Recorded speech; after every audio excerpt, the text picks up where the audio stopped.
Welcome to the cave. All right. So today we have a really awesome treat. This debate I've been thinking about for a while. I guess it's been 3 weeks in the making, the debate itself. And we're going to talk about, my grandpa always told me, you never talk politics, you never talk religion, you never talk finance. But we're going to be breaking some of Papa's rules today. Because we're gonna go on a religious debate today. The actual debate, the topic up for debate is religion. Is it something that hinders mankind, or is it something that actually facilitates mankind? And when I thought of this, Aldo, Manny, is a gentleman I work with. Him and I talk a lot about religion and any other topic we can think of to kind of get through the day of our stressful life at work. And kept throwing me ideas about religion. I thought, you know what? I want to do a religious debate, but there's only one guy I can think of that would be up for the challenge, and that's where David comes in. David and I went to high school together, and he's kind of made religion his life's work in a way, as far as what I know and what I see online. So I was happy that I got my first two choices for each side of the debate. And I'll go ahead and let Aldo tell a little bit about himself if he'd like. Okay, well, thanks, Mike. Like Mike said, we work together. I'm what you might call a new atheist, and this is a recent phenomenon for me. So, and this is the first time I've ever engaged in a public debate over the subject. So, just looking forward to it, and hope I represent my side well. Awesome. And David. Hey, excited to be here. Thank you, Aldo, for participating, and thank you, Mike, for having me. It's a real pleasure to be here. This is a topic that I'm passionate about, and I grew up as a believer my whole life, and really started taking it seriously relatively recently, probably 7 years or so, maybe a little bit more than that. But I'm same as Aldo. I hope that I represent my side well as well, and I just hope for generally a great discussion. Awesome. I'm a little distracted because my son's up there screaming. I hope she's doing okay. Mama's on single mommy duty right now. But yeah, I want to start with Aldo because the actual topic is religion something that hinders society, and I believe your stance is that it's something that would hinder society in some way. That is correct. I've got a couple points now that I'd like to present. Go ahead. If you don't mind. Yeah. I'm going to go ahead and read some opening comments that I thought might lead us in some directions that we can go. Obviously we can go completely off of what I'm talking about, but I think this will get the ball rolling. So I want to focus really on two main areas that I think religion holds us back as mankind, as a species. But before I get to the topics, very often in these types of discussions, the entity of science, that's with a capital S, is pitted against religion with a capital R. Well, I don't really look at it that way. That's because science and religion play by slightly different rules. The scientific method is a focused approach used to explain the natural world. You start by studying existing research, you formulate a hypothesis, and you design tests with variables and controls. If your experimental results conflict with your hypothesis, you examine and refine your hypothesis and testing procedures. And you retest and retest and retest. If you end up with results that support your hypothesis, you present your data to the scientific community. Then they attempt earnestly to disprove your hypothesis, methods, and data. After years of this process, if your idea stands up to massive scrutiny, it is finally accepted. If your idea is useful for explaining a natural process, it is possible that it will be elevated to the level of a theory with a capital T. That's how we have the theory of gravity, the germ theory of disease, the atomic theory of matter, the theory of the heliocentric solar system, and of course, the theory of evolution. Religion, on the other hand, cannot use this process for one simple fact. It is impossible to hold any element of a test in control due to the influence of a supernatural forces. Instead, when people seek explanations to the natural world using the methodology of religion, they often rely on subjective measures such as individual experience, authority, and philosophical contemplation. That's why it is exceedingly difficult to draw reliable conclusions, as individual experiences vary dramatically, authority changes, and philosophical contemplations often rely on subjective interpretations. The way these different methodologies relate to progress lies in construction. You have to have a solid foundation on which you can build. Science gave mankind that objective foundation, and we have evolved into a species that can examine the universe. Religion, due to its subjective nature, serves to hold mankind prisoner to our primitive roots. It can't foster real growth because by its own definition, it is already complete and perfect. This has been clearly demonstrated throughout history by some of the greatest scientific minds ever to have existed. I'm going to borrow now from a talk given by one of my favorite astrophysicists, Neil deGrasse Tyson. I'm not nearly smart enough to have put this together myself.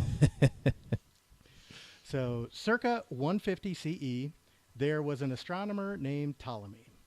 He believed firmly in a geocentric solar system. In other words, that the sun and the planets revolved around the earth, an ideological relic of ancient religions. Because of this, he could not resolve why his scientific data regarding planetary orbits sometimes involved planets reversing directions. He was at the limits of his knowledge and scientific abilities, so he invoked God. In his book, Almagest, he wrote, "I know that I am mortal by nature and ephemeral. But when I trace at my pleasure the windings to and fro of the heavenly bodies, I no longer touch the earth with my feet. I stand in the presence of Zeus himself and take my fill of ambrosia." But it wasn't just a practice of ancient scientists. In the late 1600s, Isaac Newton precisely described the laws of gravity and motion by the time he was 26 years old. He is the definition of genius. But when he tried to describe the stability of the solar system using his two-body system of gravity, he ran into overwhelming mathematical complexity. And remember, this is the guy who invented calculus. But instead of continuing to develop a system of advanced mathematics to help further describe the universe, he chose to sit back and invoke God. In his masterpiece, the Principia, he wrote, "But is it not to be conceived that mere mechanical causes could give birth to so many regular motions? This most beautiful system of the sun, planets, and comets could only proceed from the counsel and dominion of an intelligent and powerful being." Newton had put down his pencil and picked up his Bible. Then, 100 years later, along came Pierre-Simon Laplace. He picked up the pencil that Newton put down and used a system in mathematics called perturbation theory. I hope I got that right. To complete Newton's work. So he was able to describe the gravitational stability of the solar system, and according to the story, when he presented his work to Napoleon, the infamous emperor asked Laplace what role God played in the construction and regulation of the heavens. Laplace replied, "Sir, I had no need for that hypothesis." Newton had the brain power to achieve this 100 years earlier. But his personal need to include God in the plan for the universe prevented him from being able to do what Laplace did. This is the essence of how religion slows down progress. Our science classrooms, even today, are terribly hindered by religious fundamentalists who believe their teachings are threatened by students learning about evolution and climate change. These are areas of science that are working tirelessly to advance our knowledge of life and the world we live in. They are incalculably important to our survival. But science is not the only area of progress that has been stunted by religion. Morality is a cornerstone of religious dogma. So do you want to tackle the science one first, and then go into the morality? We can. I mean, whatever you think is good. You can go ahead and finish up Yeah. everything, and then I Just have the man. an opening statement that'll Okay. Perfect. that I'll perfect. give. Perfect. Okay. But science is not the only area of progress that has been stunted by religion. Morality is a cornerstone of religious dogma. The Bible verses that become church doctrines, preached to the masses by ministers around the world, are at odds with an ever-growing sense of secular morality based on rationality and the Golden Rule, which, by the way, for anyone who doesn't know, predates Jesus by thousands of years and is indeed found in the writings of ancient civilizations of Egyptians, Indians, Chinese, Greeks, and Romans. Using the Bible as a source of absolute moral authority, religious fundamentalists have, throughout history, obstructed progress by limiting the rights of, or just outright killing, women, people of color, homosexuals, and anyone who is opposed to the teachings of Christianity. I give you Deuteronomy chapter 13, verses 6 through 9. If your very own brother, or your son or daughter, or the wife you love, or your closest friend, secretly entices you, saying, "Let us go and worship other gods, gods that neither you nor your ancestors have known, gods of the peoples around you, whether near or far, from one end of the land to the other, do not yield to them or listen to them. Show them no pity. Do not spare them or shield them. You must certainly put them to death. Your hand must be the first in putting them to death, and then the hands of all the people." But moderate Christians are quick to say that the New Testament advocates peace and love. They may have forgotten that Jesus was a master of the Old Testament laws, and that he said in Matthew chapter 5, verses 17 through 20, "Do not think that I have come to abolish the law or the prophets. I have not come to abolish them, but to fulfill them. For truly I tell you, until heaven and earth disappear, not the smallest letter, not the least stroke of a pen, will by any means disappear from the law until everything is accomplished." Furthermore, this central figure, the most enlightened human, Yahweh's only begotten Son, instructs Christians in Matthew chapter 10, verses 34 through 37. "Do not suppose that I have come to bring peace to the earth. I did not come to bring peace, but a sword. For I have come to turn a man against his father, a daughter against her mother, a daughter-in-law against her mother-in-law. A man's enemies will be the members of his own household. Anyone who loves their father or mother more than me is not worthy of me. Anyone who loves their son or daughter more than me is not worthy of me." These are not words of love, peace, and harmony. This is in no uncertain terms a direct threat of violence. "Love me more than anyone else you have ever known, or die by my sword." There are a myriad of atrocious statements in the Bible, and I sincerely hope we get to discuss as many as possible. But it is my belief that most Christians only hear the verses that are carefully culled by the clergy in order to present the Bible in the best light possible. With regard to Christian morality, I'd like to end with this thought. Jeffrey Lionel Dahmer, who raped, murdered, and ate the flesh of 17 men and boys, repented and was baptized while in prison, and so, by the rules of Jesus, is sitting in heaven enjoying eternal happiness. While Ayaan Hirsi Ali, a world-renowned politician, writer, and activist fighting for women's rights, including the cessation of the widespread practice of female genital mutilation, which she herself endured at the age of 5, who fled from an oppressive culture, is an atheist, and so, according to Jesus' rules, is on a path toward hell. That is the truth of the morality of the Bible. Thank you. Wow. It's a great opening. I'm sure David would like to respond. Absolutely. Thank you, Aldo, for sharing those thoughts, and definitely appreciate you bringing your concerns. And so I would like to start out by restating the thesis here. Is Christianity a hindrance to the progress of mankind? Is Christianity evil and detrimental for society, as Aldo seems to believe? Does it need to disappear for the benefit of humanity? How do we answer these questions? And so I've heard many atheists, like Aldo, make these types of claims. But the problem is I don't see any real data to back it up. In fact, the data that I've found suggests otherwise. So for this debate, I would like to list 3 basic contentions that I have. Number 1, Christianity gave rise to modern views of morality. 2, Christianity is the reason we have science. And 3, Christianity greatly produces positive ethical results in society.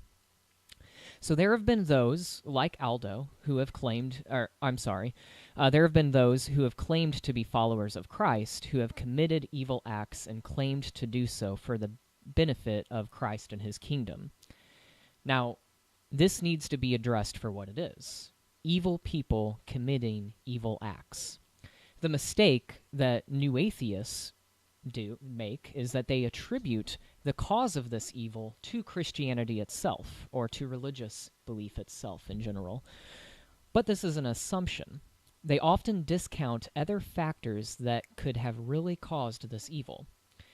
In logic, this is actually called an attribution error. It would be the same as claiming that atheism is the only thing that caused Joseph Stalin and Mao Zedong to become murdering savage dictators. So the question that I have is, shouldn't we look at all the factors that turned them evil instead of just saying their belief about God made them murder millions of people? In other words, if one wants to claim that Jesus' teachings caused horrible things to happen, such as the Crusades, they need to show how his teachings directly caused those actions. They need more to make a proper attribution. Otherwise, it is an attribution error. So the whole argument really breaks down when we note that Jesus taught love and peace instead of war and torture. And I know that Aldo made a reference to a verse earlier that hopefully we'll have time to address. But centrally, my claim tonight, my affirmation is that the central message of Jesus was that we are to turn the other cheek, Matthew 5:39. We are to love your enemies and pray for those who persecute you, Matthew 5:44. And also, when war occurs, we are not to participate in war. In fact, Jesus directly tells us that we are to flee in Matthew 24:16. We are not to engage in warfare. Paul even taught that we are to live peaceful lives and care for our families, 1 Thessalonians chapter 4. And he furthermore says that we are to live in peace with all men, not just religious men, not just people that agree with our theology, but all men. Even the Torah, as a Messianic, someone who practices the religion of Messianic Judaism, we put a high emphasis on the Torah in the Old Testament. And so I'd like to point out that even in the Torah, God made a way for non-Israelites to join Israel and be part of the covenant, but he didn't require it. I would say that the Bible strongly affirms that we all have a choice whether or not to follow God, and the Torah assumes that not everyone will follow God. And so it gives God's people, the people that do follow God, instructions for how to handle people that don't agree with you. And namely, that instruction can be followed, Exodus 22:21 says, "Do not mistreat or oppress a foreigner. You are foreigners in Egypt." In other words, the Torah even assumes that there are going to be foreigners among the Israelites. And so all men are invited to enter into the covenant with God. They're all invited to follow God. But they're not required to follow God. God doesn't push himself on us or command his people to push their religion on people. All men are invited to follow the religion, but they're not required. And we're told, as God's people, I'm told not to oppress those people that disagree with me. So that message of coexistence that you see on all the blue bumper stickers on people's cars, I mean, the Bible strongly affirms that we are not to oppress people that disagree with us. That doesn't mean that, we can't have civil disagreements and all of that, but and even passionate disagreements. But, oh, look, should I time out? There seems to be... Okay. Well, we know what he thinks. Yeah. The dog is not impressed by my opening statement. For those who are listening to this, the dog just went to the bathroom right in front of us. So, anyway, back to my point. Any person who claims to follow Christ yet wages war in his name is clearly not following his teachings. Yet a distorted view of Christianity is completely the opposite of what it is supposed to be. Therefore, those who claim to be killing in the name of Christ could not have gotten it from the teachings of Christ. So ironically, the secular critics of Christianity are using Christian-based morals to denounce it. Christianity is also argued to have given rise to science in the Western world. Several historians, such as Stanley L. Jackie, Rodney Stark, Peter Harrison, etc., readily point out that ancient pagans who believed the world was endued by supernatural mysteries, natural gods, fairies, and other mystical beings. That's what the ancient pagans believed, but those who held to a Judeo-Christian values didn't view the world this way. For Christians, for those who held the Judeo-Christian values, the world was a work of cosmic engineering. The sun wasn't a god up in the sky like the pagans believed, but it was a lamp that followed the laws of the Creator. The animals were not to be worshipped, but they were under the stewardship of man. The spread of Judeo-Christian values disenchanted the world and gave it a scientific view. For Christians, it followed natural laws, scientific laws, because it was set up by a lawgiver. Oxford professor Dr. John Brooks says it this way: "It's certainly true, by and large, and in the English-speaking world, that the founders of modern science would have expressed fairly strong religious views. They felt that this is a world made by a creator who has impressed the creator's will on the world."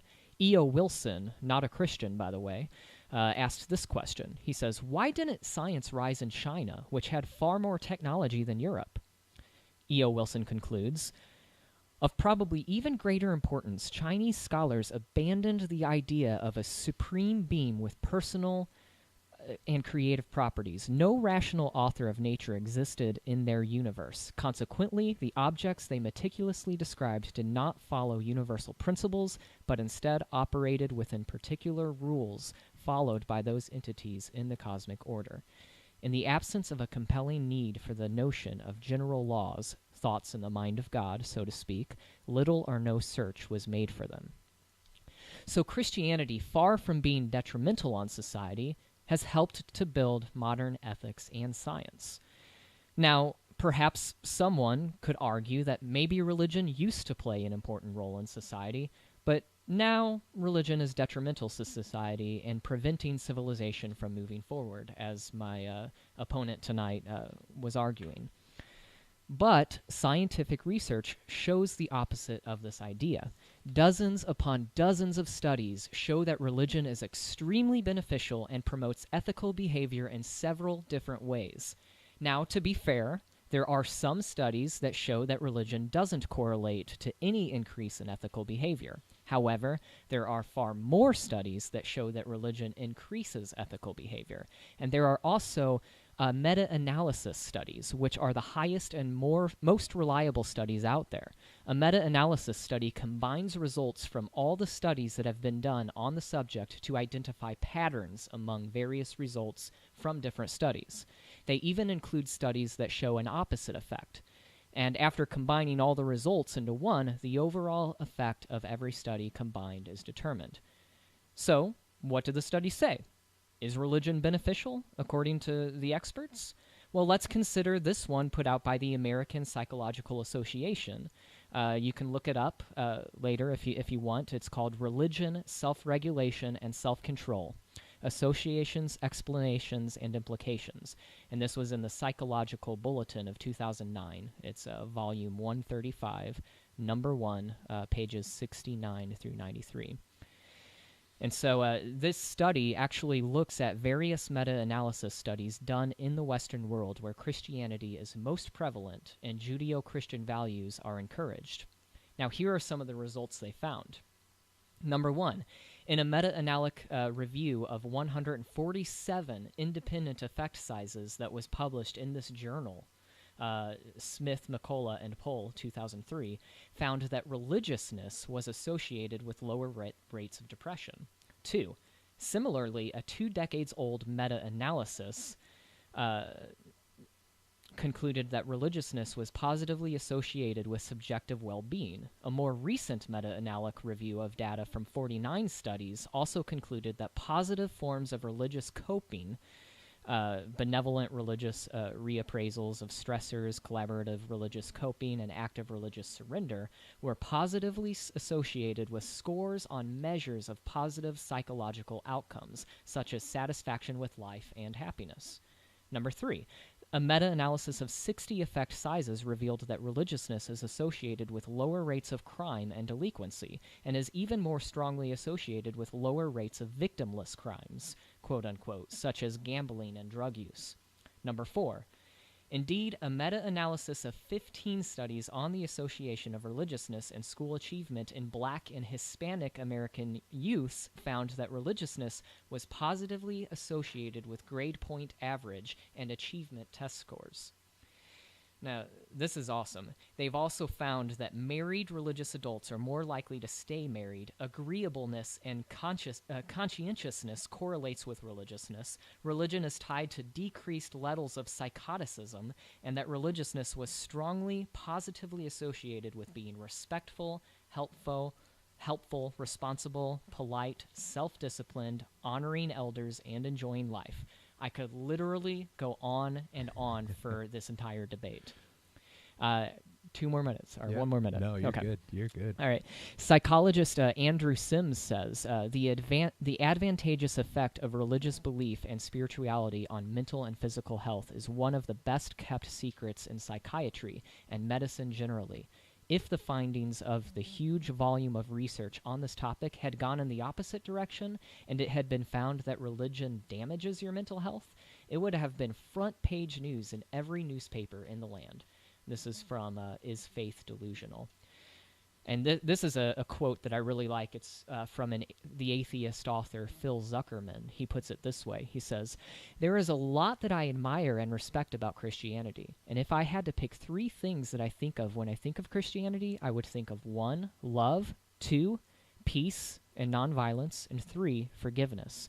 I think these are absolutely core elements of Christianity, and I think they should definitely be at the heart of any civil society.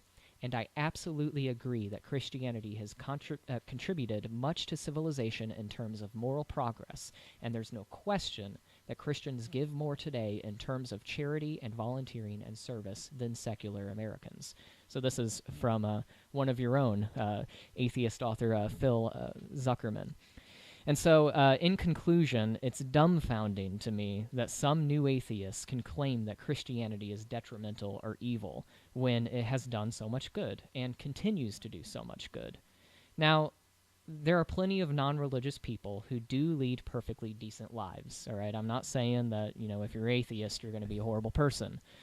Overall, however, Christianity does have a positive effect on societies at large, according to the evidence. So even if you don't think Christianity is true, which you're welcome to that belief, you still cannot deny the incredible benefits it has given us. Wow. See, I love that both of you guys are here because I'm literally on the fence when it comes to religion. And I've been through every spot. I was religious when I was young, probably later in middle school, throughout high school, and probably early college, I was complete atheist. I didn't believe in anything. And now as I'm getting older, different things come up that make me think, I don't know everything. And there's definitely a possibility of a God. And gosh, both of you talking just, it's like I swing one way and then I swing the other. It's amazing. I don't know. It's a fertile area of discussion. See, I'm like that with politics too. I always joke that I like being on the fence Because you can see the beauty of both sides, and you can see the crap on both sides. When you're standing on that fence, you can see both sides. But Well, stay that way. yeah. That way you're never wrong. Yeah, that's true. Yeah, I'm covering all bases. So did you have any notes or any questions? And Well, I mean, David brought up a lot of great points, and I don't know how you want to progress down, the topics, or it's your call. yeah, I don't know. I guess I'll start with some questions, if you don't mind. One of my biggest questions that I have is if religion is such a bad thing, and the idea of evolution, wouldn't we have evolved out of it by now? I mean, it's one of the oldest things I can think of that's been around since documented history. Isn't it something? I always think of that, like, well, if it's so bad, we should have got it out of here by now. If it's not helping us in any way. And I know you probably don't have an answer. That's a question for for some philosopher. But Actually, that's I do have comments. Oh, there we go. There we go. Well, it's funny because people do wonder how we started to become religious, or start to believe in anything like supernatural forces, anything like that. And and as you mentioned, I mean, the concept of some sort of spirituality is considered to have started about 40,000 years ago, when we have we've noticed signs of ritualistic burial, cave paintings that that depict ceremonies, things like that. But one theory that's proposed is what's called. It begins with something called agency over detection, and what that is if you're an animal and you are out in the wilderness and you hear a noise, the animals that respond to that noise by running, whether there's something there or not, whether it was a leaf rustling or a twig breaking on its own by some other gentle animal stepping on it, the animals that survived were the ones that had the instinct to run. We developed that nature of attributing reality to causes that we don't know what's behind them. And so we it's called agency over detection, and it's a survival instinct. That's why you'll see, when a dog is sitting there, if the if the back door slams shut, because of the wind, it's gonna look up. It's going to. Does it poop all over your floor? Yeah, exactly. Right in the middle of the It podcast? immediately poops and runs away. No, but agency over detection, along with subjective validation of these detections, as well as pattern recognition. We're animals that absolutely look for patterns in everything we encounter, everything we experience with our senses. We're looking for patterns, and oftentimes those combination of forces can cause us to imagine forces there that don't exist in reality. And that's sort of the evolutionary standpoint on how mankind originally started coming up with ideas to explain the phenomenon that's going on around them. So I'll bring the question to the other side. If Christianity and any religion is so beneficial, are you open to the idea that it is something that we use as humans to help ourselves, to help us evolve, and that it's not an actual supernatural thing? It's a state of mind. It's an idea that helps us evolve. Is it something that we imagine that just made up out of our mind because it's beneficial to us? I guess is what I'm trying to say. Well, I don't think so, because it seems like the values, moral values and duties, for instance, they aren't natural. So when a baby is born, nobody is born good. Now don't get me wrong. People are born with a real potential to do good. I'm not saying people are born evil. But people are born self-centered. When a baby is born, as you know, just having a baby, it's all about, well, I want mommy, I want daddy, I want, to be fed, I want to be comforted, me, me, me, me, me. Yeah. And, so nobody really learns how to do good to one another naturally. It isn't natural to do that. You have to learn to do that. Your parents have to say, now say thank you. Your parents have to say, now, be polite. And those values are learned not naturally. And so I guess where I'm coming from is that since it's not what I observe by the scientific method, it's not what I observe in reality of people naturally being good, people naturally coming up with moral values like that. So you're saying this is something that's implanted into us from another being, from... Well, ultimately, yeah, I think that morality comes from God, that objective morality comes from God. Whether or not you believe in God, I don't think that objective moral values can exist without God. So an atheist can be good, but good cannot exist without God. Otherwise, everything is relative. Does that answer your question? Yeah. I kind of went off a little bit. No, it does. I remember seeing a study, though, that you were saying that we're not good by nature, and it was a child who they put in front of this big blackboard, and they put a square towards the top of this triangle. It looked like a mountain, and a circle was helping the square up the mountain, and a small triangle was trying to knock the square down. And then they would present these three shapes to 16-month-old baby, and they would have them choose, and the number one choice was like 90% of the time they would choose the thing that's trying to help. Then the second most likely was the thing that was being helped or being inhibited, and then the least likely that they would choose would be the shape that was trying to hurt. And what they were trying to prove is that the reason why we do good things is an underlining selfishness in a way, that we know if we surround ourselves with good people, if we surround ourselves with smart people, that we will be more likely to pass on our genetic code.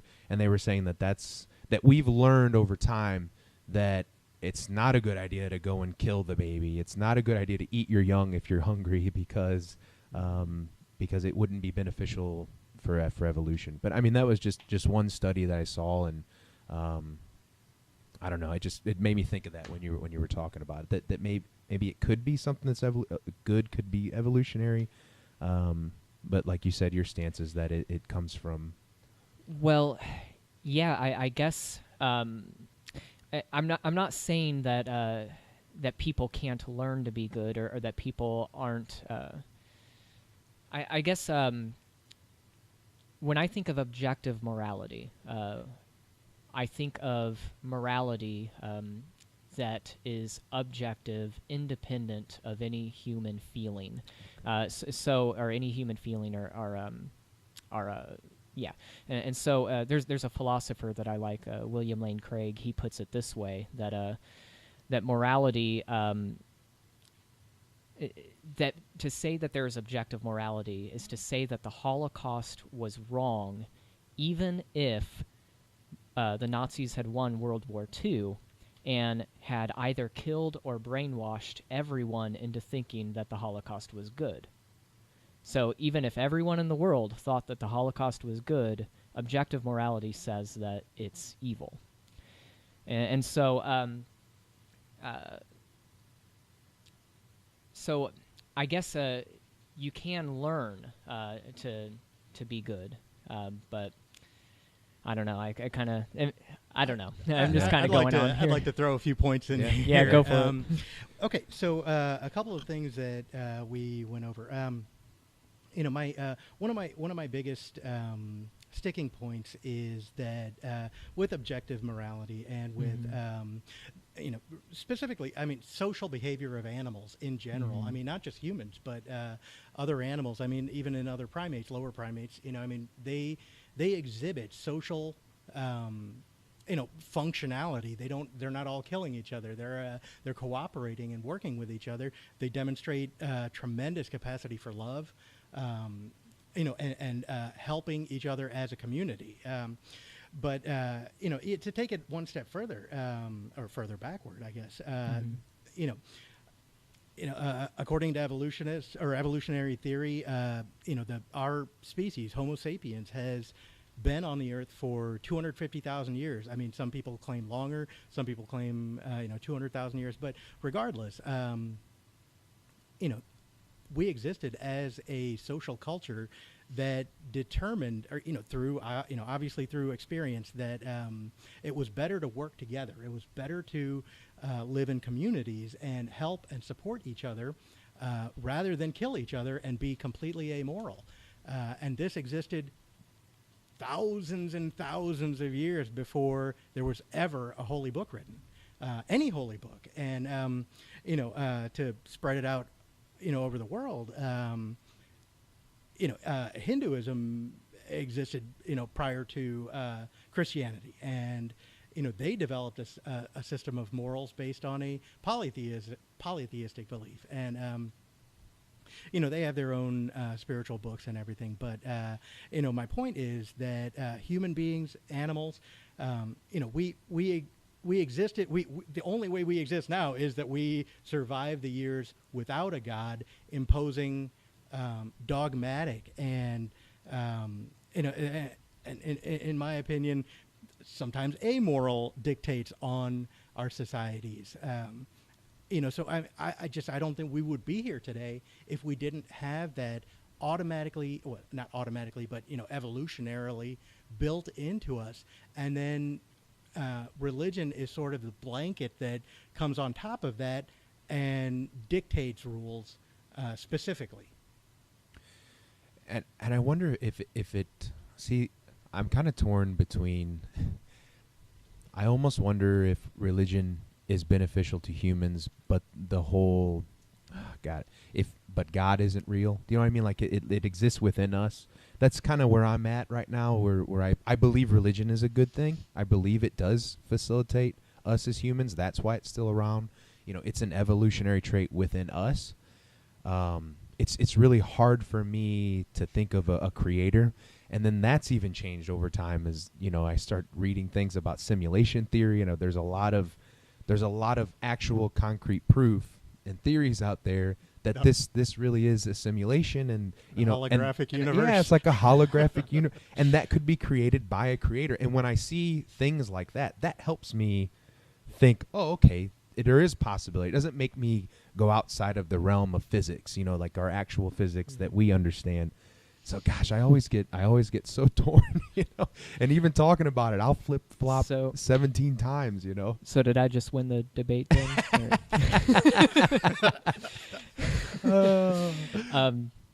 No, I hear you, and that's certainly a possibility, and I would be happy to have that debate sometime, on what is the foundation of morality, where does morality come from, exactly. But whether or not God even exists, it's clear, as I said in my opening statement, that there's no evidence, no conclusive evidence that religion hinders mankind in any way. And so I guess, if you guys are okay with it, I mean, we can go in any direction you guys want, but maybe we can go kind of back to speaking about that specifically. Yeah. Okay. Yeah.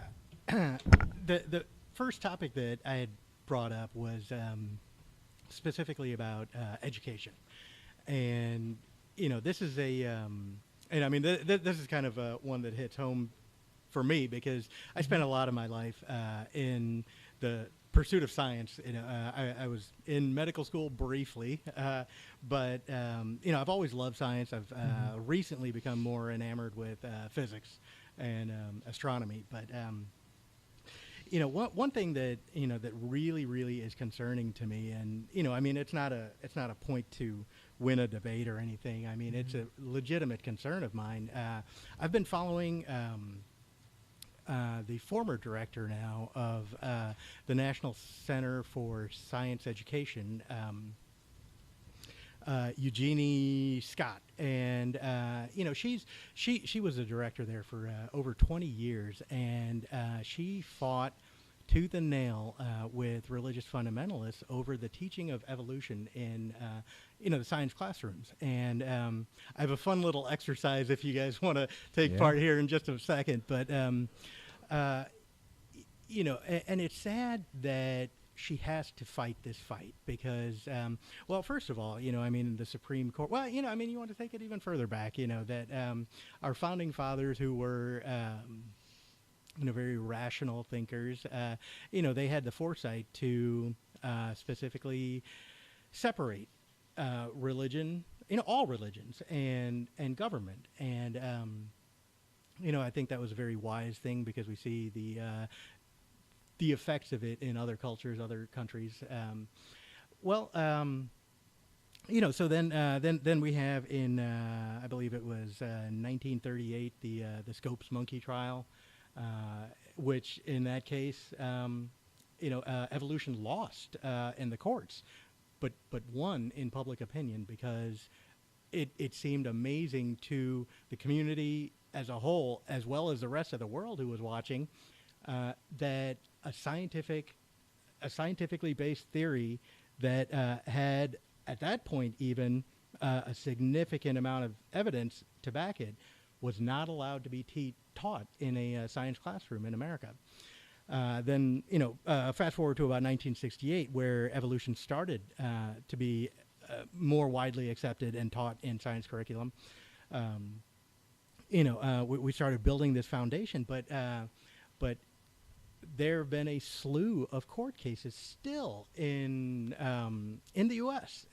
Tennessee, Pennsylvania, Georgia, where a new idea, well, it's not even really a new idea, it's decades old, but an idea has been brewing to contest evolution with what's first started as creationist science, what evolved into what is now called intelligent design. Mm-hmm. If you look at the history of it, the textbooks they've used, the rewording of the exact same paragraphs, but to go from creationist science to intelligent design and the evolution of it over the years, it's a significant attempt. And I know, David, you're not. We've talked about, or at least emailed about this. You're not a Bible literalist or a creationist per se. But these folks are Ken Ham and the Discovery Institute. For those who can't see, I'm rolling my eyes right now. His debate with Bill Nye was epic. I love that. But I mean, they're still trying to force the American public to learn religion in the science classroom, and the damage that's being done is both to the methodology, the way we do science, as well as the the understanding of real science that's backed by evidentiary information, hardcore facts, data. That is what's being threatened. Children are not learning the right information. What's going on is that the creationists are trying to equate an idea, what in their minds is a good idea that philosophically is on the same footing as evolution is, and that's just not the way science is done. If they want to advance their ideology, they have to do the legwork of research and presenting their papers, documents, evidence, all that. So it's really hindering science in that specific area. And and then the evidence of that, when you specifically talk about evidence of how religion or Christianity, is detrimental to society, there's not going to be there's not going to be a study that says, Christians commit more crimes, Christians do X, Y, and Z negatively in society. But the kind of evidence that you can see is that America is falling behind in our scientific literacy. This is why we have the Large Hadron Collider not in the U.S., but straddling Switzerland and France. I don't want to. I'm not a doom and gloom kind of guy. I hope I know America's going to come back. Rah rah. I was in the army. And I do believe we are going to get the ship will right. But and it seems that science. I don't want to use the term wins out, but it seems that throughout history, going against the church. Well, maybe the earth goes around the sun. No, you can't say that. It goes against the church. But science usually, it tends to win out over time. But you're saying that it's slowing it down too much. Religion saying, we're teaching you the wrong stuff. Well, is it slowing it down too much? So what's the okay? If you want to put a clock on it or a timeline, one thing that and this is I hate generalizing. I hate lumping people together, because they're. But I'm gonna do it. Whole spectrum. Yeah, of course I'm gonna do it. The religious right, in our country, has a significant issue with the scientific data that backs climate change, and the effect that mankind has had on the earth. And trust me, I understand that there are, political and economic, forces at work that influence, the public statements they make, and sort of the science that they dispute and all that. There's all of that. But if you want to put a clock on it, if even under the guise of this, of the religious right, if that is hindering, children from learning about climate change, which it's a huge deal in Texas right now. The inclusion of evolution into the science textbooks in Texas was just a drop in the ocean of difficulty that they're having incorporating ideas of climate change and the significance of it and the clock that's ticking. Yeah. And so what my point is, though, is that if we, that's something real. If we hinder science to the point where we don't act fast enough, it could be detrimental. And I guess my response, first of all, I understand your concern, and I share your concern. I value science, and I value progress for mankind, as the thesis states. And I guess I don't see how there's a direct cause between religion and these problems. It seems like an attribution error. In other words, just like I was bringing up earlier about, how a lot of atheists like Hitchens and all them like to point to the Crusades and like to point to all of these evil atrocities that have happened throughout history, and they say, oh, religion is the cause of all of these things, when the Encyclopedia of Wars says that only 7% of the wars ever recorded in all of history were the ones that had religious causes were only 7%. And if you remove Islam, then it goes down to like 3%. And that's only 7% were involved religious causes, according to the Encyclopedia of Wars. I'm going to go on a limb and say 93% is money. Probably. Or oil. Land. Yeah. Whatever. But, it's... And so all that to say is that I don't think that religion and evolution are mutually exclusive. There are a number of theistic evolutionists, Christian evolutionists. My future brother-in-law is one of them. He talks a lot about it in his videos. He's actually a Christian apologist who kind of helped me prepare for tonight. And so, but he, but I guess it's not mutually exclusive, and so so all that to say, we should look at. I'm with you, man. We shouldn't allow anyone to hold back scientific progress, religious or not. I mean, there's fundamental atheists too that have weird ideas. So I guess I fail to see religion being the cause of denying climate change or denying the validity of evolution. I don't see how those are mutually exclusive. Right, and again, there's it's very difficult to look at the again, religion with a capital R, as an entity as a whole. Saying, there's nothing in the Bible that says, no, the world will never have an ozone depletion problem. But what I guess the correlation, and it might be an attribution error, but when you have such a large population, and I go back to Texas because that's where a lot of the focus is right now. And for people who don't know, this is something that I recently learned, that the U.S., K through 12, Texas more or less dictates what textbooks you will have, regardless of what state you're in, because of the volume of textbooks that they buy.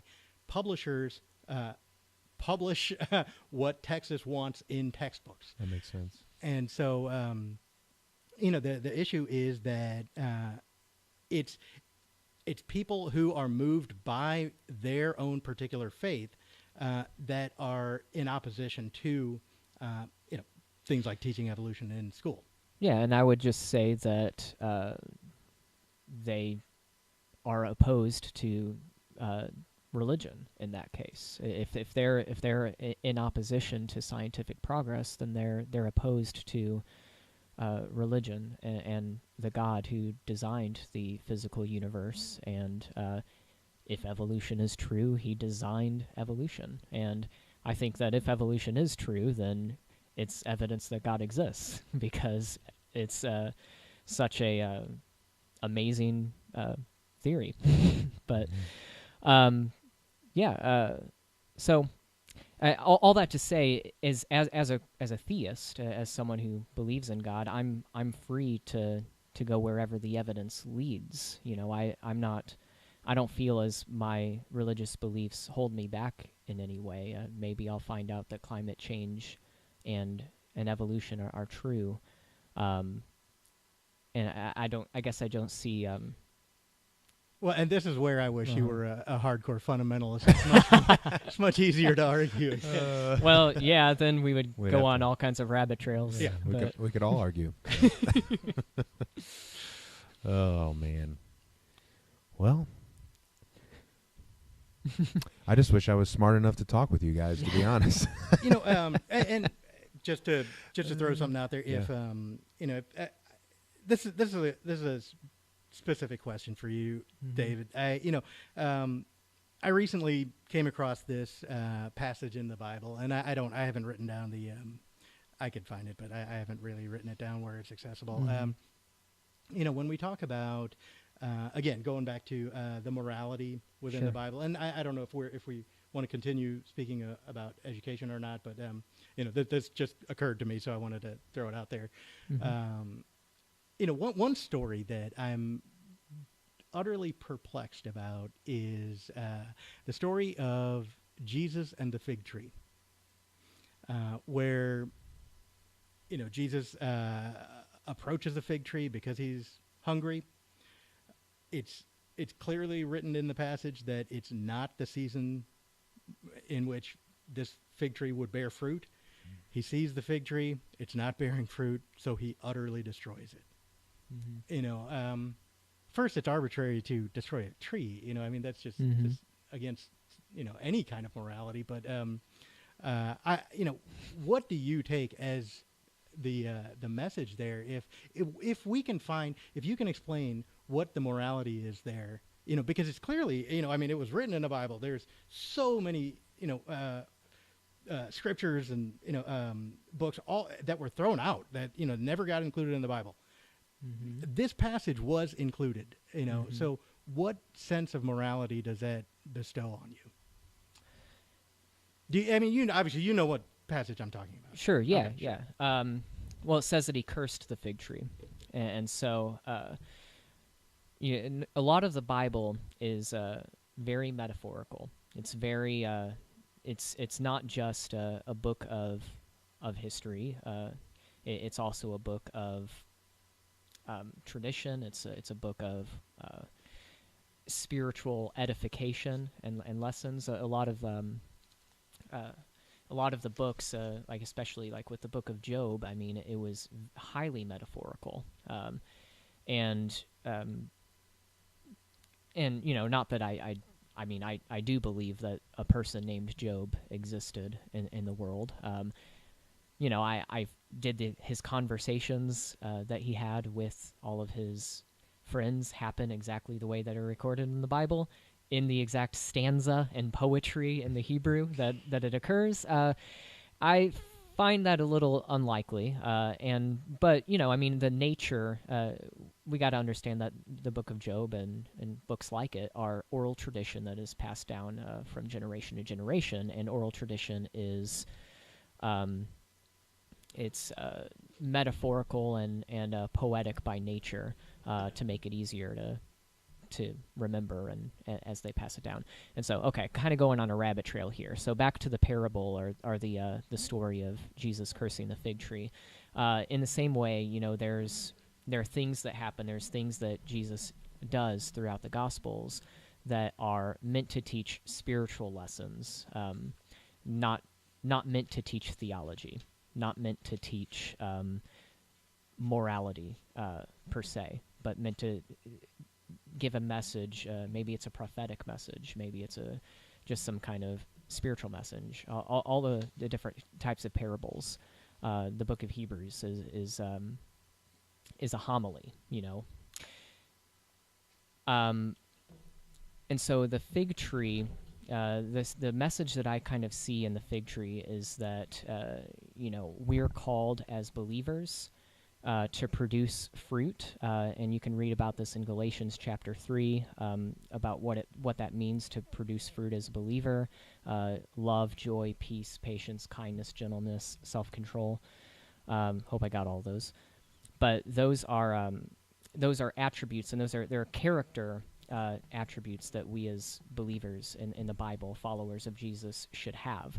And so what Jesus when he sees that the tree is not producing fruit in its season, he curses the fig tree in order to demonstrate a spiritual principle that as believers, as we follow Jesus, we should be producing fruit. We should be more kind. We should be more joyful, more patient, and have more self-control. And so that's kind of what I see is just it's a spiritual lesson that he was teaching his disciples. So okay, and I do understand that, and and I think there's a clear difference between sort of the spirit that I see in people who interpret the Bible as as a book of important lessons versus people who go line by line and take it literally. But and I brought up this example specifically because first of all, it's intercut between it's told two different ways in the Gospels, but in one version, you have Jesus approach the fig tree. He curses it. May no one ever eat fruit from you again. And then there's a pause, and Jesus clears the temples, of the money exchangers, and then they come back, and the apostles realize that look, the tree has withered even to its roots, so it will never bear fruit ever again. In the other telling of the story, it's withered immediately, and they take note of that. But the difficulty is always this that I've found, and it's what I believe causes a lot of the well, you know what, it's caused 40,000 different versions of Christianity to exist. Different sects of Christianity. It's that this one book. It all depends on how you interpret it, how you read it, what it means to you, and that's why I personally have a very difficult time holding to it as an absolute source of moral authority, because it can be interpreted any way you want it to be interpreted. I mean, in all honesty, the Ku Klux Klan had, Bible verses that they quoted, particularly slavery, and, there is a definite sense of superiority and inferiority, or, master servant, in the Bible, and of course that was the, that was a practice of the day, but people can interpret it as that's the practice that should still be going on, and so with this particular story, and it's not Jesus telling a parable; it's in the gospel as an action done by Jesus. If you start taking actions done by Jesus as potential parables, I think he really did it. Yeah. Sorry if that was confusing earlier. Because you said metaphorical, so I Sure. Yeah, no, I think he really did it. I think that there is a lot of spiritual messages. So people do things in the Bible for a spiritual message or a spiritual principle. That's what I meant to say. But that's Sure. I mean, again, to me, I look at it as I would never kill something to share a positive message. I mean, like when Jesus cast the demons into the pigs and ran them off a cliff. I mean, that's pretty brutal. It's pretty, Do you eat meat, or are you a vegetarian? I do eat meat. Yeah. Okay. I guess. Well, back first of all, the interpretation thing is that we are a diverse group.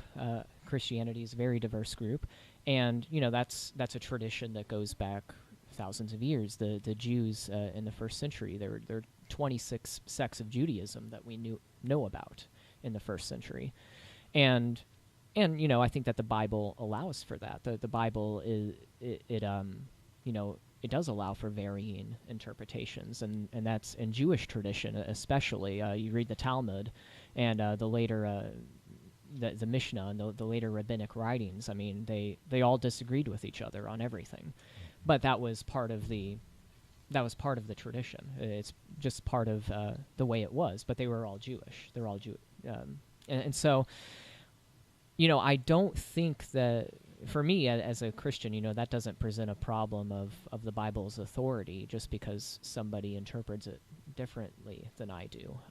I do think that there are right interpretations and that we can get to the bottom of what the right interpretation is. In fact, there's an entire discipline dedicated to figuring out right interpretation. It's called hermeneutics, which hermeneutics is essentially the science of interpretation. And so just like with other ancient documents, you would learn the correct genre, you would learn historical context. If you read something from Shakespeare and he uses the word gay and he was meaning happy, you wouldn't take our 21st century definition of what that word means and read it into Shakespeare. That's wrong hermeneutics. And so there is a way to approach historical documents and come up with the intention of the author, which is ultimately the point and the goal of hermeneutics, is to figure out the intention of the author who wrote it. And not to be a jerk, but No, go for it. Be as jerky as you want. No. It's extremely generous to say that there is a right interpretation when mankind has been trying to interpret the Bible for at least 1,300 years. I don't know exactly when. What was it? Which council was it that assembled the Bible? I don't remember. But it was somewhere 500, 600 A.D. My history is awful. My dates are awful. But anyway, I mean, we've had at least, let's say 1,500 years to interpret the Bible, and it continues to evolve. The interpretations continue to evolve. I mean, is there any evidence that we are narrowing the focus toward a perfect interpretation? Well, as a Christian, someone who believes that one day the Messiah, Jesus, will return to earth, and it says in the Bible that he will teach the law. He will essentially give us the correct interpretation. I don't think that will ever be possible until he does return. But but still, I guess it doesn't present a problem to me. That just because there's different interpretations, that somehow invalidates the authority of the Bible. I'm failing to see the causal connection. Well, I mean, I don't know if I'm not explaining my point well, but I guess you could say the misinterpretations of the Bible have led to a number of just horrible atrocities. I mean, very clearly, I don't know the exact passage. It says, "You shall not let a sorceress live," which is the foundation of the Salem witch trials. Sure. I mean, was that a misinterpretation, or was that a misuse of that passage? Yes, it was a misinterpretation because context is key, and so the Torah is given with and so I'm answering your questions because I think that these are really good questions, and I want to give you a good perspective on. And this isn't just Dave Wilbur's opinion. I mean, these are scholars and theologians that have wrestled over these texts for a long time, and so most scholars will tell you that the Torah is essentially like the Constitution of America. It was given to a nation. It was given to the nation of people, the Israelites, and it was to be kept within that nation. And so, basically, the laws of capital punishment are given assuming that there is a theocratic government in place in the nation of Israel. And so you couldn't waltz over to Rome and start stoning homosexuals or start, killing witches in Rome or, in wherever. These laws were part of the moral code of the nation of Israel. And so, if you didn't want to live there, you didn't have to. And if you didn't want to be part of that covenant of that God of that nation, you didn't have to. But the nation of Israel chose to be part of this covenant with the God of that nation, and and those were the rules that nation lived by. And so it's like the courts today. I mean, if someone does something worthy of capital punishment in America, you don't just walk up and stone them or, drown them in a river to make sure they're not a witch or whatever. Yeah. I mean, that was wrong what they did. You take them to the courts, and they're governed by what the courts of the land. So I don't know. It essentially, yes, if we were living in theocratic Israel, then that would be the correct interpretation. But we're not. We're living in America, and you can't follow those laws in the context in which they were given. Does that make sense? Oh, no, absolutely. And the beauty of the U.S. Constitution, as opposed to the Bible, is that it's constantly under review, and we make hard amendments to it rather than just allow old laws to exist, which may be misinterpreted. Um, Well, so do theologians. I mean, so do people who study the Bible. So did the judges of Israel who would judge these cases.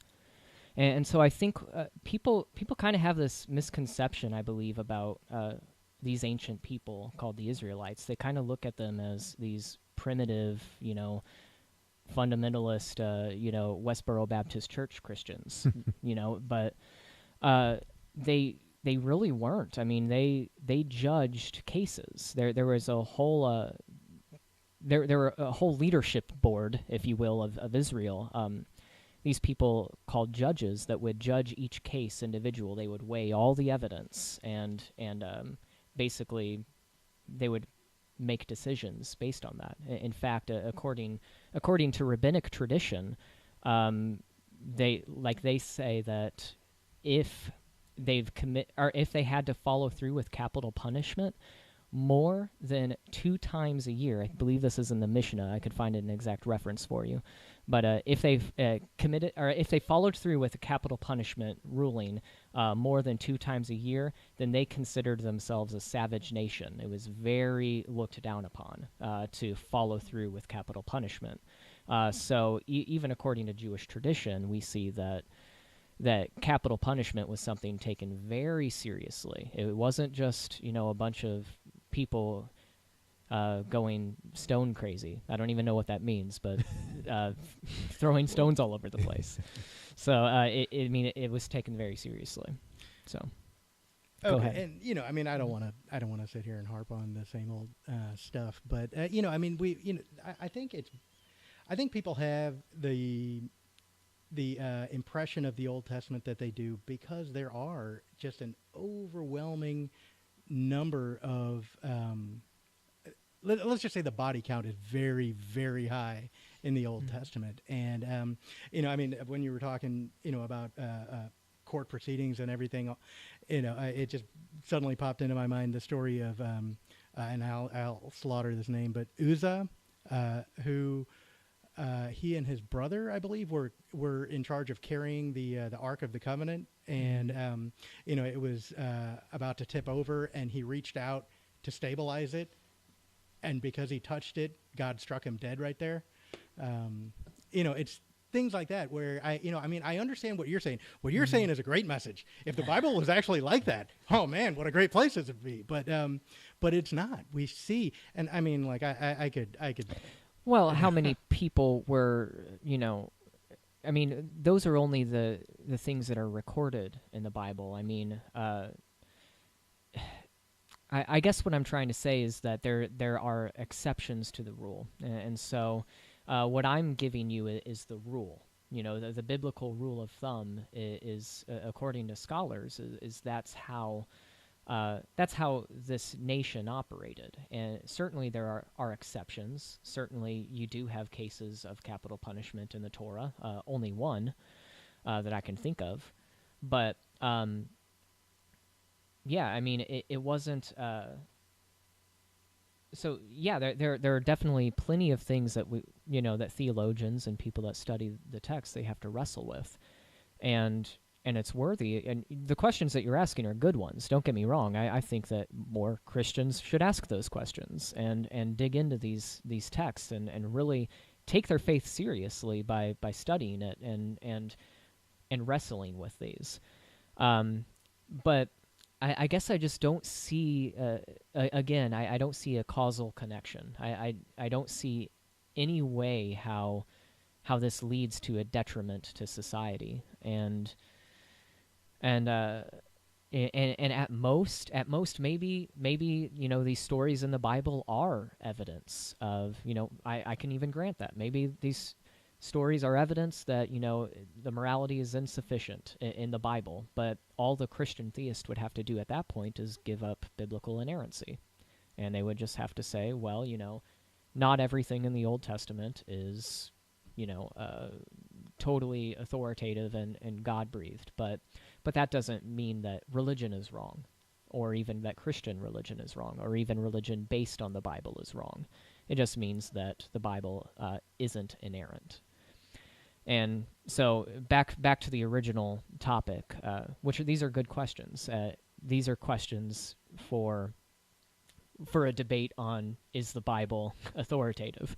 But or is the Bible a good source of morality? But I guess for this discussion, I don't think that it can be proved that it is somehow is a Okay, detriment. and I mean my whole point in bringing up all these Mhm.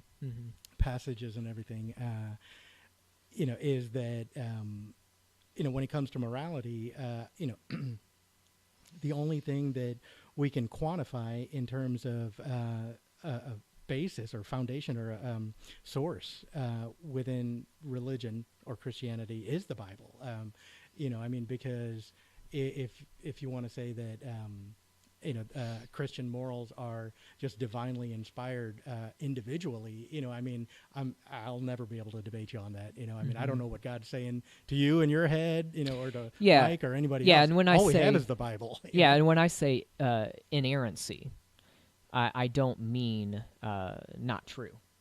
So. Oh, of course not. Yeah. No, absolutely. But I mean, and really, this is another major point that I want to get into, and within morality is, a favorite of homophobes everywhere, Leviticus 20:13. If a man lies with a male as with a woman, both of them shall be put to death for their abominable deed. They have forfeited their lives. I mean, that one is in use today. It really is. How many Christians are stoning homosexuals today? today? They're not stoning them, but they're denying them basic rights that all other human beings within this country share.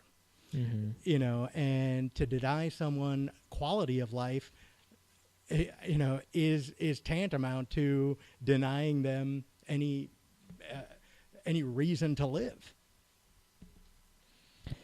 Yeah, and certainly understand the concern. This is definitely a hot topic and a delicate topic. I think that Christians, when they argue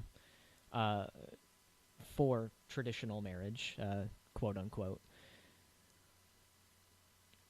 it's on the assumption that, morally speaking, that traditional marriage is actually better for society. And there's actually studies that that we don't need to get into, but for instance, a study published by the National Association for Research and Therapy of Homosexuality, you can look it up later if you want. It's called Gender Complementarily and Child Rearing, Where Tradition and Science Agree.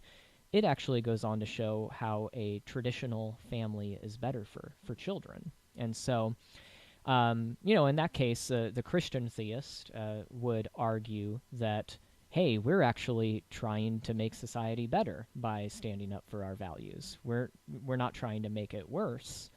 We're just making it worse for the people that could potentially make society worse. And that's certainly a delicate issue, and one that probably I'm not equipped to get into about how bad homosexuality is for society. But I would argue that I would basically say that there is evidence to support that it is bad, and that the Christians are arguing on the basis of that evidence.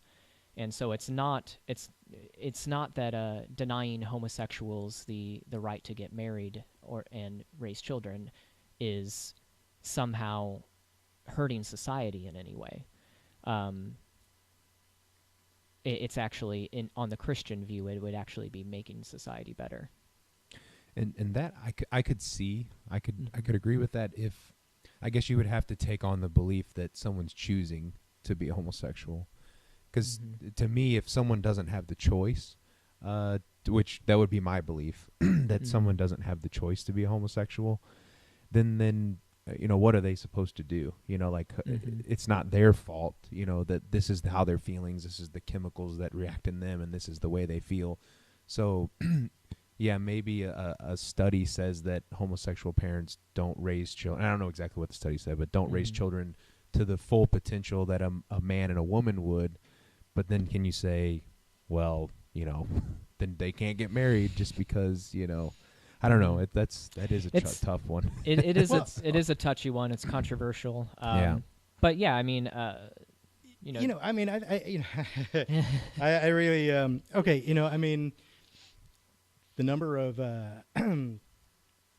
heterosexual parents who, are involved in child abuse, neglect, parents who raise their children up to be prejudiced against other cultures, things like that. I mean, all those things are wrong. And of course, but it's human nature. It's not heterosexuality versus homosexuality. It's human nature. There are good and bad, and this is I think an attribution error, because it's not the orientation that determines whether you're a good human being and can raise a child or not. It's who you are as a person. Sure, absolutely, and that's and I'm just saying that there are studies that seem to suggest a correlation. Well, I mean, I'd like to see who funded these studies, but Mike, to your point, there is clear evidence of homosexual behavior in animals, not just human beings, but animals. And in fact, and this is from Lawrence Krauss. I have the Wikipedia article up here, the page up. But in sheep, there's actual monogamy, long-term relationships of homosexual sheep, and it's not just sheep. It's I mean, there are many species that exhibit homosexuality naturally. So, I mean, if we're to believe that it's an abomination, it doesn't make sense that an animal would exhibit this as a choice. Yeah. So I agree with that. I would agree with that. Again, that's a tough one. It's hard to even get into, to even talk about, because there's a lot of emotion with it. and there is it's a debate for a reason. I mean, people are having the discussion for a reason. It's not just a bunch of fundy Westboro Baptist Church Christians who are mad at gay people. I mean, there are legitimate reasons why Christians are concerned, and studies and things that give reason for them, that serve as a basis for why they hold their values. And so I guess what my point in pointing that out is, I think that that's often a stereotype, is that so many Christians who oppose gay marriage, that they're just fundamentalist, that they just do it just because the Bible says. But I think that morally speaking, they do it on the basis of this evidence that it hurts society, and the progression of mankind, the progression of society, is a Christian value. So that's why they argue. Yeah. Well, this is a lot to chew on. Well, I mean, we've touched a lot of topics. Was there anything that we were burning that we absolutely had to get out so the other side could really get their punch in? Well, I mean, Aldo's been asking all the questions. Yeah, if you want. It's time for it's time for the other side. I mean, not that I mind. It's a really good conversation, and I certainly appreciate the questions, and I think they're good questions and valid concerns. So, things I think Christians should think more about. But let's see. Oh, I had a good one. I guess can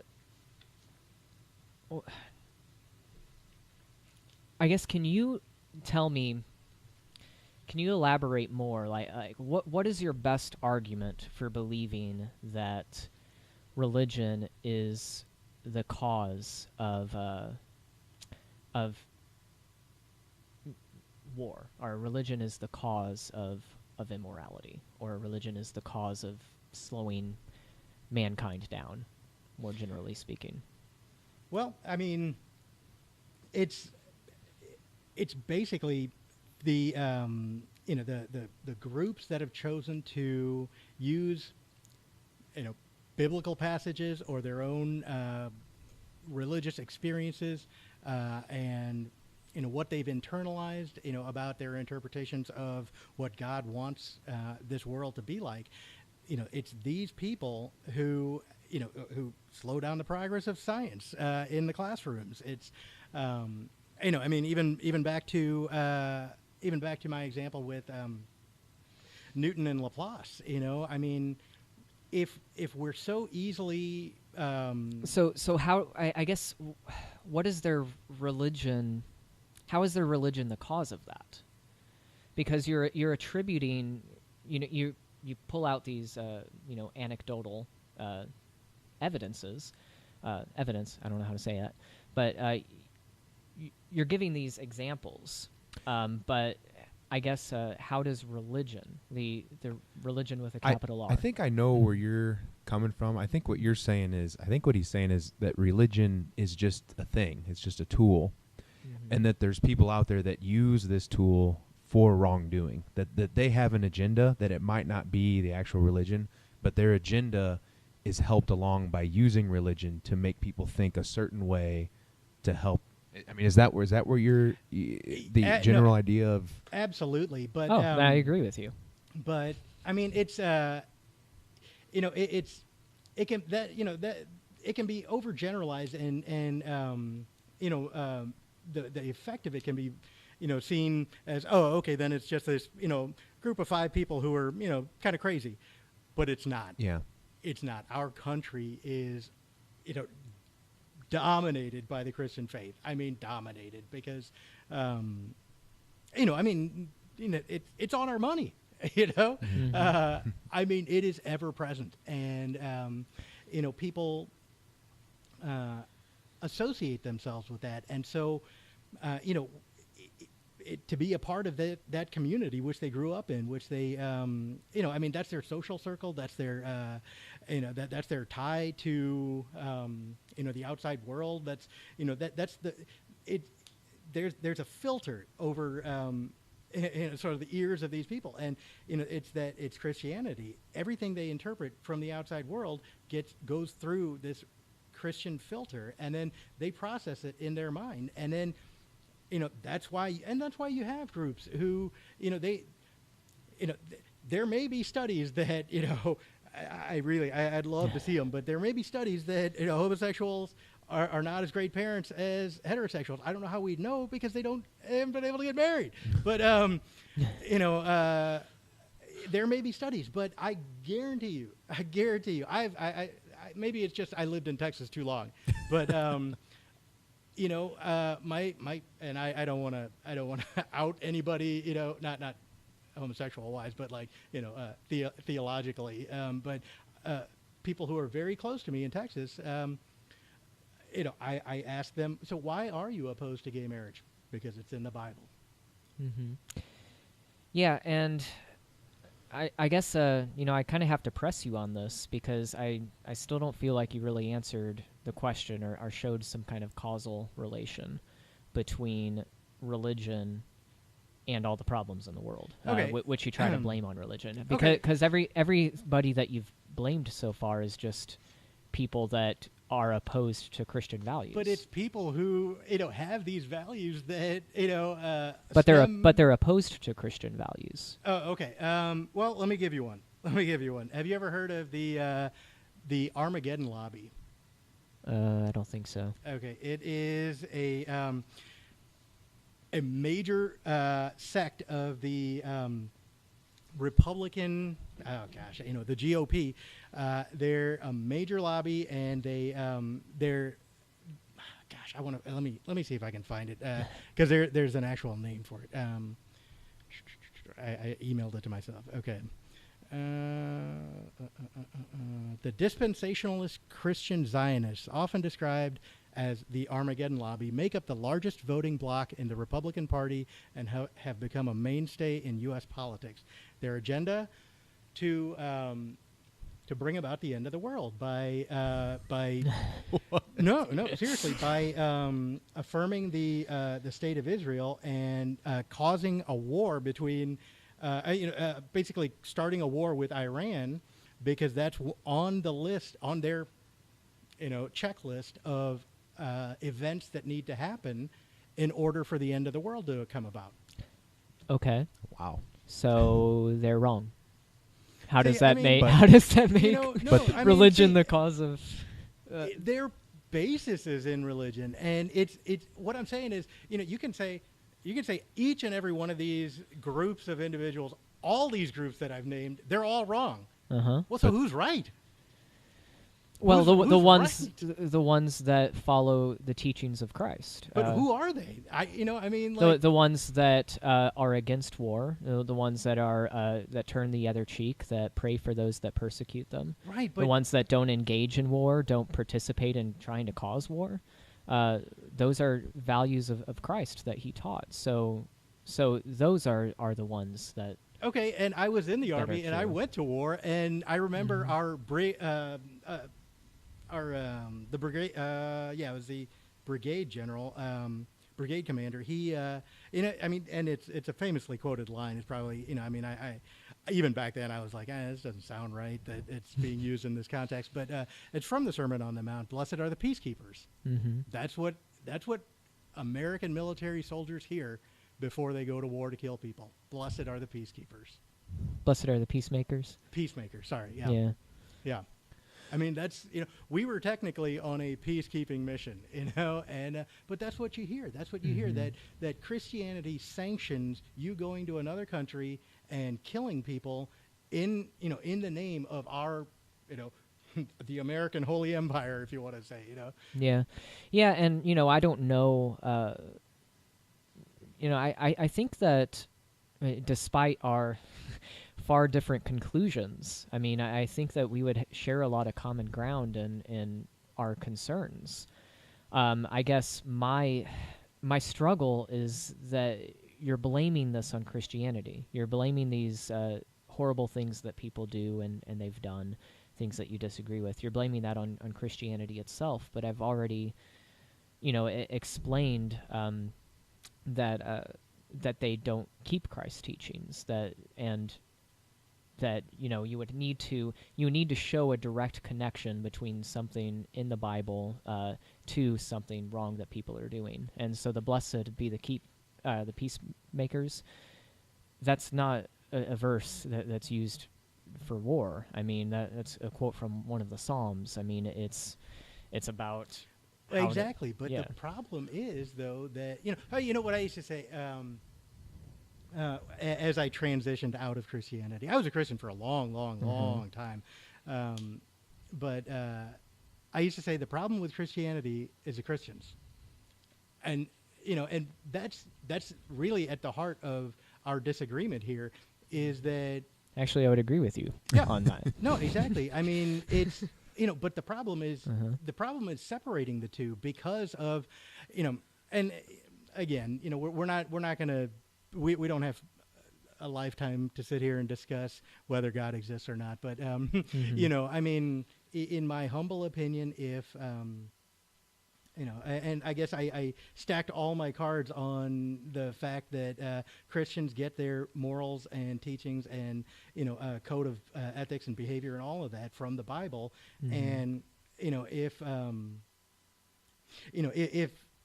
if there were enough misinterpretable elements within the Bible, it to me doesn't serve as a valid text on which to base morality, because of the fact that so many Christians throughout history have based horrible actions and deeds, justified them using the verses of the Bible. Now you can say they were wrong.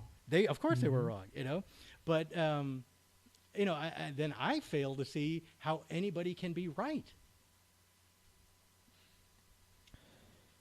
Well, do you agree with Christ's teachings that we're to turn the other cheek and pray for those that persecute us? Well, see, I mean, that's a tough one, because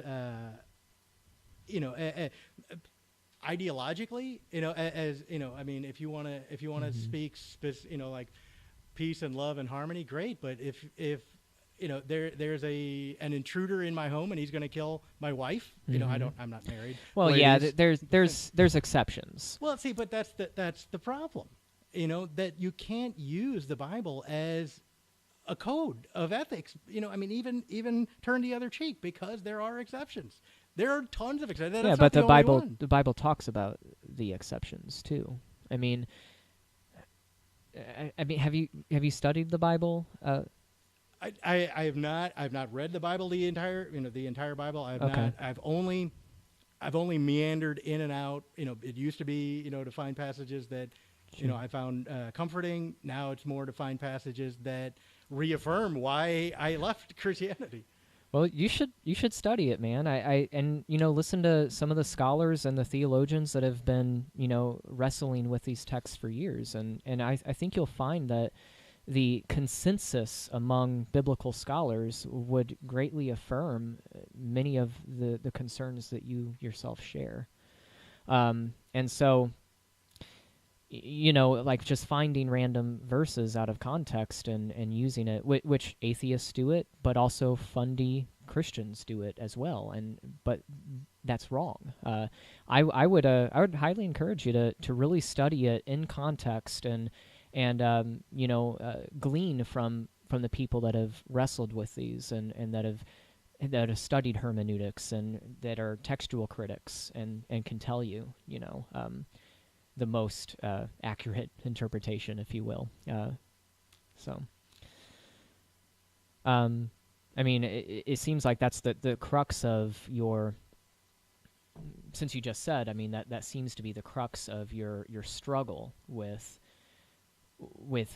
finding a relation or finding this correlation, which you perceive to be a causal correlation between religion and all the problems in the world. I'm not saying that you'll end up agreeing with religion, but I think that you'll have a little bit more of an appreciation if you did that. So. And it's on my to-do list. Great. No, because I mean, I don't believe in, I believe I would be more effective, even if I chose to continue down my current path. I would be more effective as a communicator and a debater if I was thoroughly more versed in the Bible. Yeah, and Christians should study all of the things that you're questioning too. They should be asking these questions about these verses and passages and wrestling with this and studying history and the impact that Christianity has had on society and the benefit. They should follow the scientific method. Well, and I second that motion because most of the Christians that I speak to really only do get the 1 hour of Bible a week. That they're, and it's not even a whole hour. It's the 10 minutes that a Bible passage is read to them, spoon fed to them. And now they just church. show movies in church. Yeah, So they just show movie clips and. Well, in maybe church I need to go back. Just No, you know what? Before we conclude, it seems like we might be heading in that direction. I wanted to do something fun. Yeah, and I know you'll actually get a kick out of this because it's from Ken Ham's website, and it's an actual 4th grade science quiz that was administered to children. Oh my gosh, I forgot what. It's South Carolina, I believe. Is this a Catholic private school? It is. It is a private Christian school. But I mean, you'll laugh at it. It's pretty funny. The questions are just, I mean, they're You would think that they would be obvious, but I'll give you the questions. You guys, I'm not going to make you guys sit there and give me the answers. But okay, so I'm guessing they're all trick questions. The Earth is billions of years old. True or false? The correct answer. I would say true. The correct answer to you, and I have the graded quiz here. Dinosaurs lived millions of years ago. False. That's the correct answer. On what day did God make the dinosaurs? The third day. That's a tough question. The correct answer is the sixth day. Oh. And mind you, this is not in a philosophy class. This is not in a history or civics or anything like that. This is in a fourth grade science class. True or false? Dinosaurs lived with people. Well, Ken Ham wouldn't sell many tickets to his $27 million creationist museum if the answer was false. So it is true. Dinosaurs did live with people. What did people and animals eat in the beginning? They all ate plants. They all ate plants. That was a right-in answer. And the kid got it right. Well, according to the science teacher. Which one fits? Oh, this is a pictorial one, so you won't be able to tell at home. True or false? If an animal has sharp teeth, it must mean it is a meat eater. False. No, of course not. When was this written? Did it say? Oh, you can look it up. I mean, it's on Snopes. But I mean, it was, if I remember, it was fairly recently. Okay, 2013. I have the Snopes page up. Fourth grade science quiz hit the internet in April 2013. But okay, we'll just fast forward to. Can I see that? I'm sorry. No. I just put my screen on a different page. My favorite question is the very last one. The next time someone says the Earth is billions, or in parentheses, or millions of years old, what can you say? The correct answer is, were you there? That is the correct answer. I'll throw this up on the site so people can see the whole thing. Yeah, and again, I know, I mean, David, you and I talked, I mean, you're not you're not of this ilk, and I can't imagine that you would want to advocate this sort of test in a science class. But I did think it was funny, and it is what's going on in America today. Yeah. Yeah, that's pretty crazy. 2013. Yeah. But I will say, on the other side, I'd hate to negate your test here. I went to Catholic school only 1 year. When we moved to the city, we lived in South City my third grade year, and I had to go to a private school because the city schools are pretty bad. So actually, this will probably get me straight to hell if God's there. My mom baptized me in third grade because tuition was cheaper. So that was the reason why I got baptized. That wasn't my choice, but that did happen. But I still remember, I mean, the teacher, Sister Adele, she was the meanest teacher ever. But out of all, like, first grade, second grade, third grade, even fourth grade, I went to Orchard Farm in fourth grade. You were in Miss Kenobi's class, too? Or no, fourth grade? Yes. Yeah, we were in the same fourth grade class. That's crazy. But, I mean, there was stuff I was learning in Miss Kenobi's class that we had already learned in my private school at the Catholic school. I feel like out of all the years, that was the best. And I know that's just one outlier, one school. But that was one thing that I took from that. I was like, and we had Mass in the morning and Mass right before we left. There was like 2 hours of the day we were in church. We weren't even in the classroom, but I felt like I got more out of that school than I did any other school. But there's exceptions for every, but this test here is ridiculous. Oh, and I couldn't agree more. I mean, when I went to Catholic school myself for 6 years, and when I transitioned to public school, I was a grade level ahead. Yeah, that's exactly how I felt. And maybe that's not an attribution to Catholic school. Maybe it's just to show how bad public school is. So we really don't know. That could be it too. But Oh, and I'm sorry. I certainly didn't mean to say that this specific test or this specific set of what this teacher is trying to do is ubiquitous. yeah, I'm yeah. not trying to say that. No, This I was just a fun little yep. thing. No, this is. I mean that still is shocking to me that in 2013 that this is possible to do. But hey, you know what? I wasn't there, so so I don't really know, you know. No, that is good. I'll throw that on the while we're talking about it here. I'll throw it on the YouTube thing so people can see it while we're talking about it. But yeah, that's kind of funny. Wow. Well, wow, we've done 2 hours of awesome talk. I can't wait to listen to. That's always the best part of these because you'll forget everything that you said. Can you, but when you actually listen to them, can you cut out the part where your dog was pooping? that was the best part. That was the best part. I mean, you know, it's so funny. random. He never.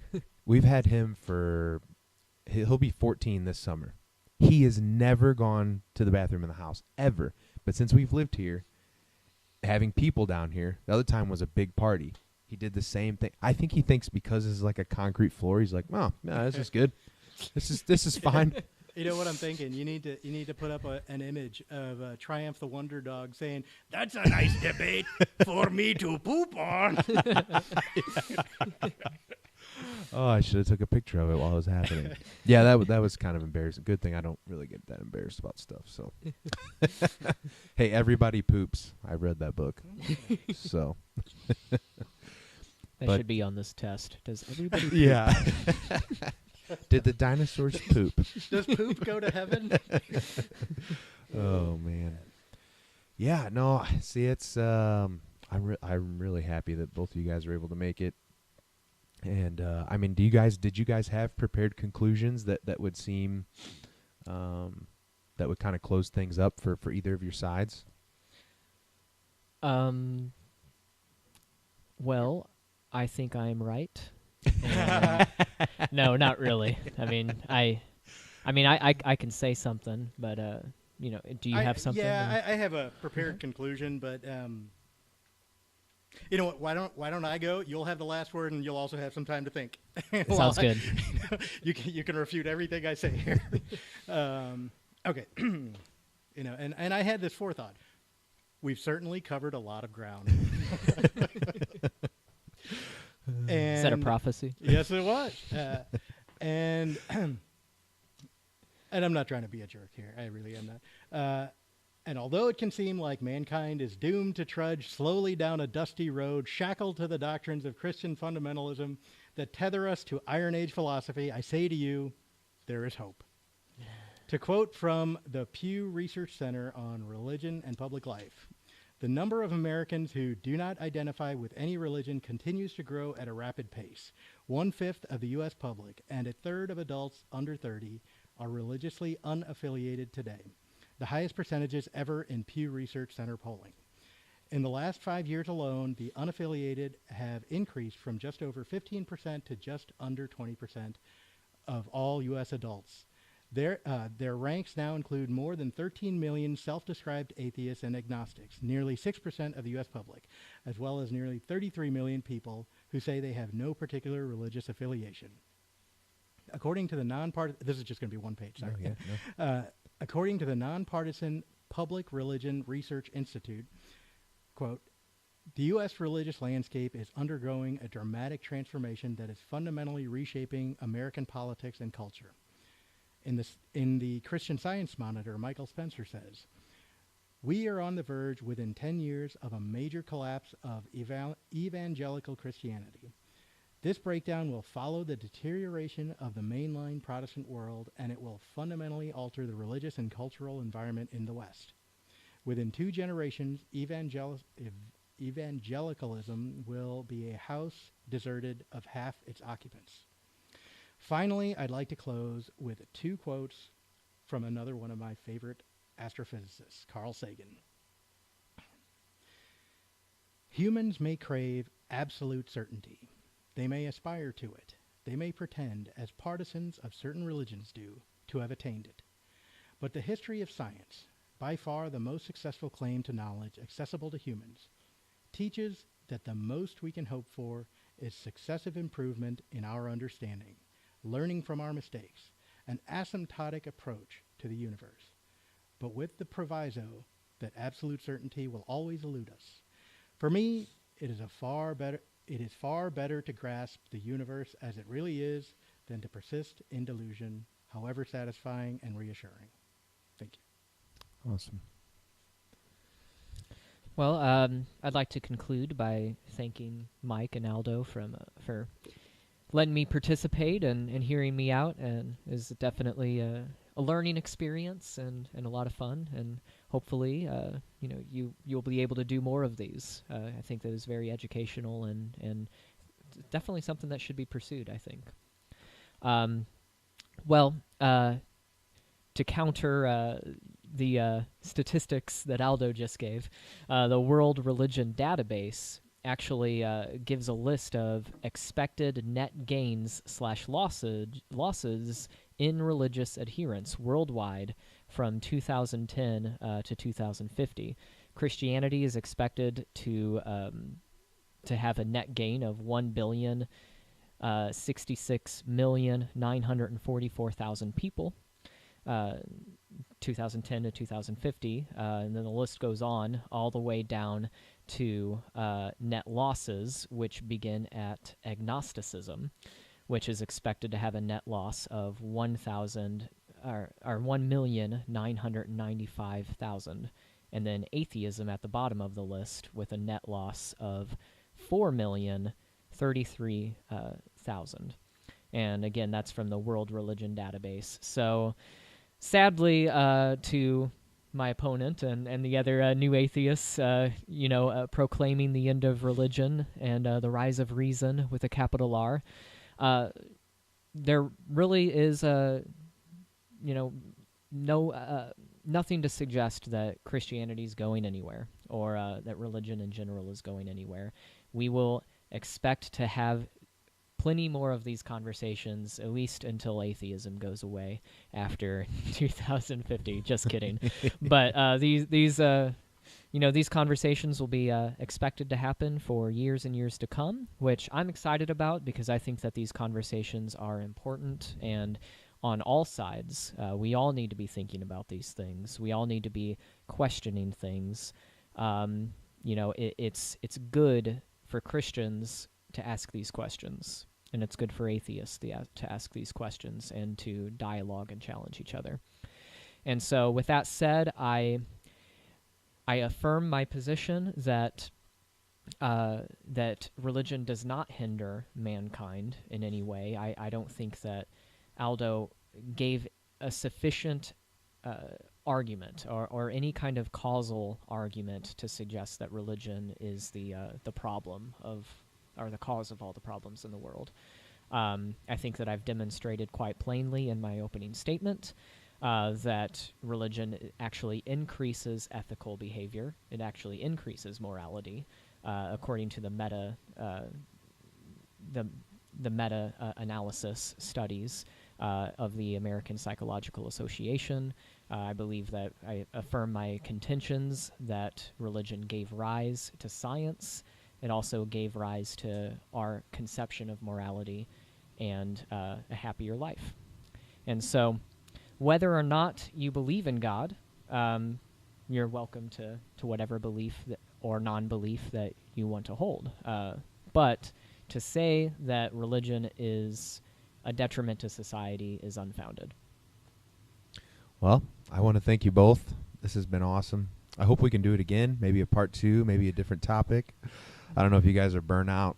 I know Miss Rebecca is, right?